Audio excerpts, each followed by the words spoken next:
साथी हो आज हाम्रो प्रेम कहानी तपाईहरुलाई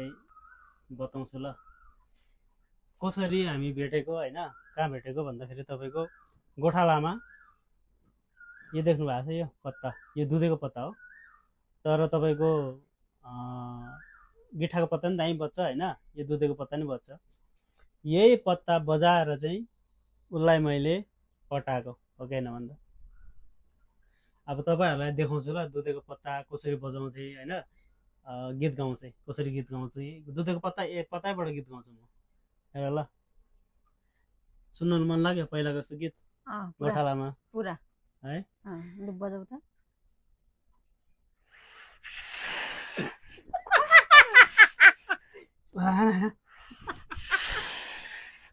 के बज्दैन यार असो